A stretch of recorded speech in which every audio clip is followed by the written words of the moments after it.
Մեծարգո պարոն վարչապետ, ճիշտ է դες նախորդ հարցադրումների շրջանակներում դուք որոշակի անդրադարձաք բալանսավորման եւ բալանսավորված քաղաքականության խնդիրներին, բայց ես ուզում եմ մի քիչ ավելի բացված կլայնացնենք։ Օգոստոսի 8-ին Վաշինգտոնում ստորագրվեց հայտնի ուրեմն խաղաղության նախաստորագրված փաստաթուղթը եւ մեր ներհայաստանյան քաղաքական միջավայրում դա գնահատվեց մի փաստաթուղթ, որը իբր հեռանկար չունի։ Փաստաթուղթը միանշանակ չընդունվեց Իրանի եւ Ռուսաստանի դաշտության կողմից, բայց շուտով իրանական գործընկերները բացահայտված հայտարարեցին, որ դա իրենց պետության շահերը չի ոտնահարում։ Ռուսական շրջանակները տարաբնույթ դիրքորոշում ցուցաբերեցին եւ մինչեւ այսօր ցուցաբերում են, փորձելով նսեմացնել այդ փաստաթղթի արժեքը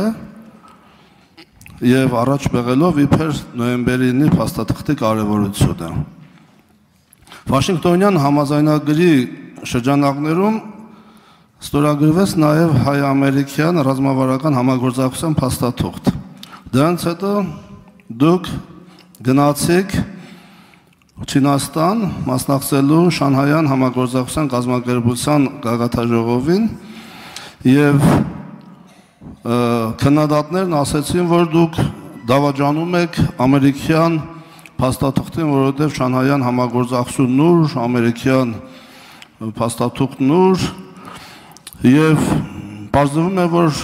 չինացիները շագերտավոր իրենց շահերը լավ չեն ընկալում, բայց բարձրվեց, որ Չինաստանում ստորագրվում է հայ-չինական ռազմավարական համագործակցության փաստաթուղթ։ Դուք մասնակցում եք Ճապոնիայի դեմ տարած հաղթանակի շքերթին, որից հետո այցելում եք Ճապոնիա եւ դարձյալ քննադատություն, թե բա ոնց կարելի է դրանից հետո Ճապոնիա, բայց դուք ջերմ վերաբերմունք եք արժանանում նաեւ Ճապոնիայում, հայ-ճապոնական հարաբերությունների մակարդակը շատ այդպես տեսանելի է դառնում, միևնույն ժամանակ Չինաստանում շատ ջերմ հանդիպում եք ունենում Ռուսաստանի Դաշնության նախագահ Վլադիմիր Պուտինի հետ, ի տարբերություն այլ ղեկավարների եւ ի տարբերություն ռուսական տարբեր շերտերի գնահատականների, գնահատվում է ձեր շփումը, հանդիպումը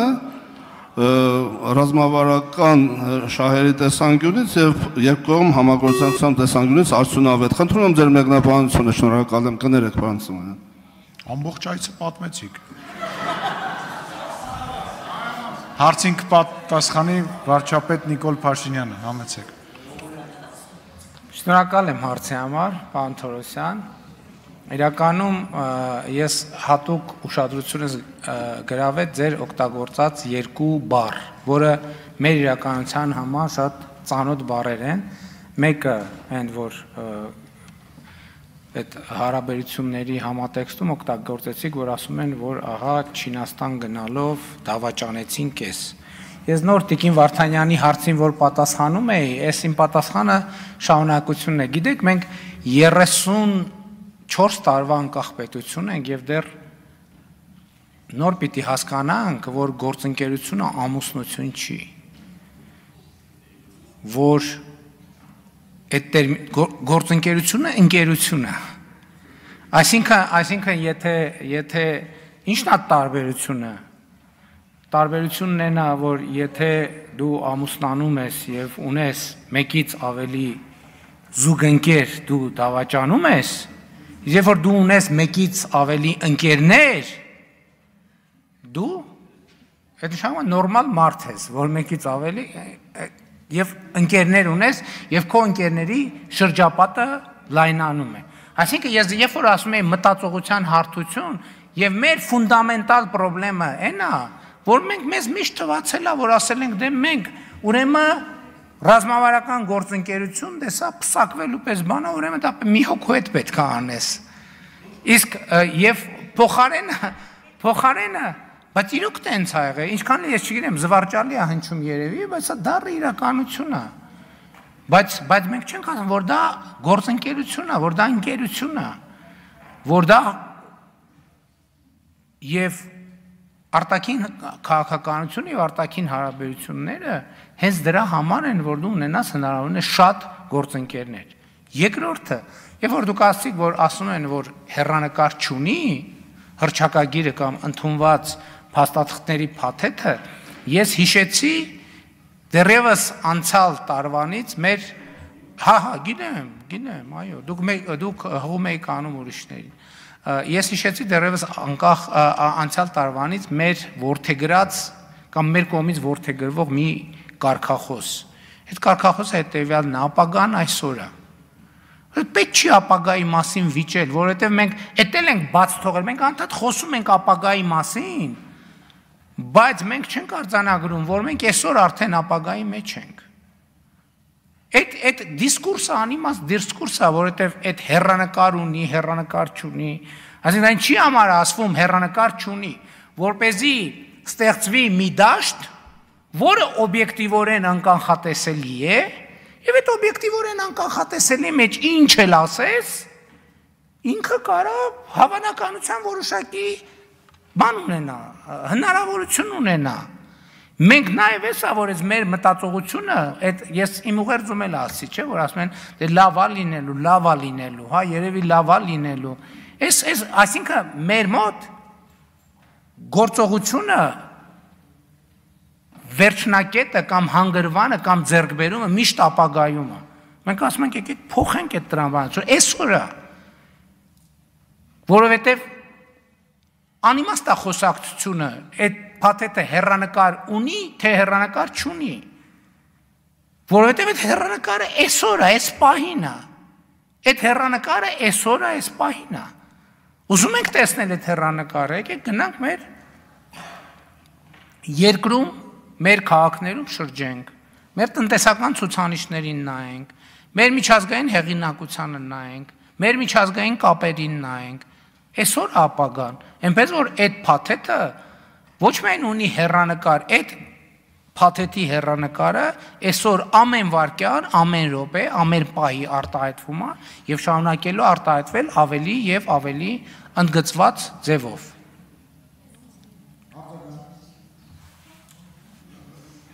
Շնորհակալություն, պարոն վարչապետ, պատասխանի համար։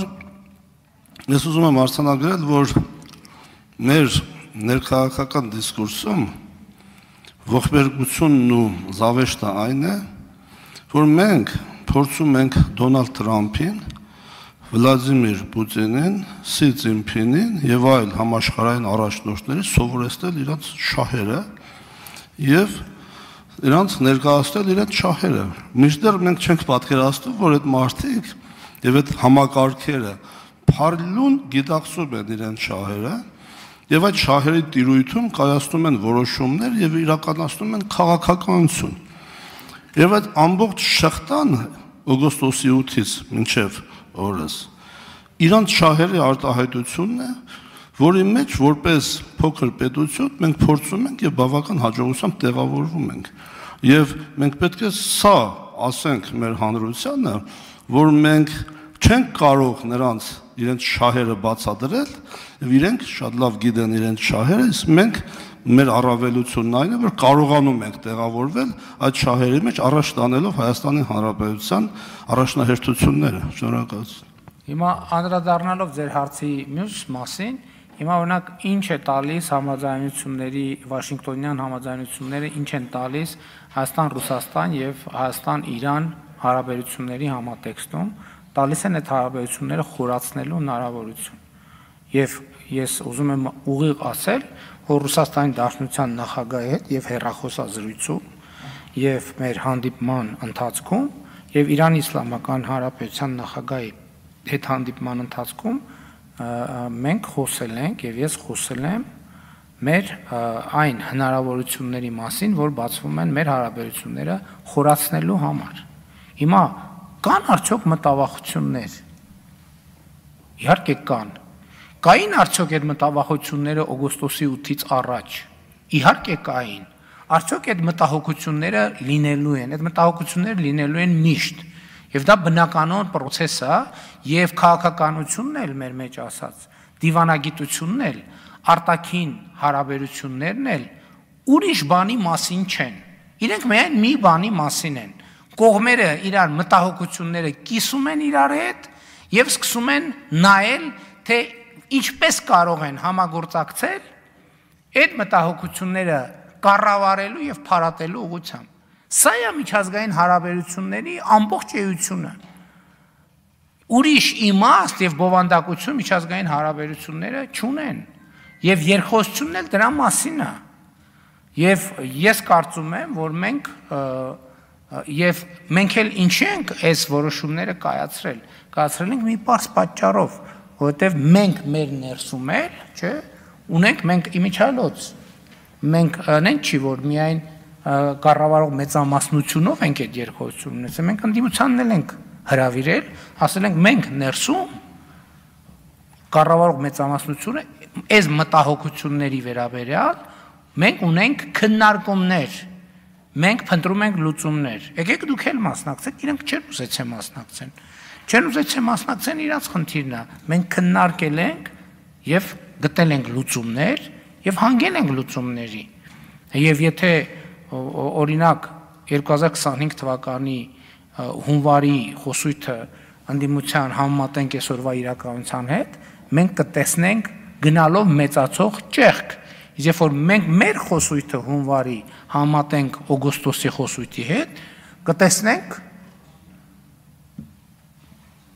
ռազմավարություն եւ այդ ռազմավարության իրականացում։ Շնորհակալ եմ։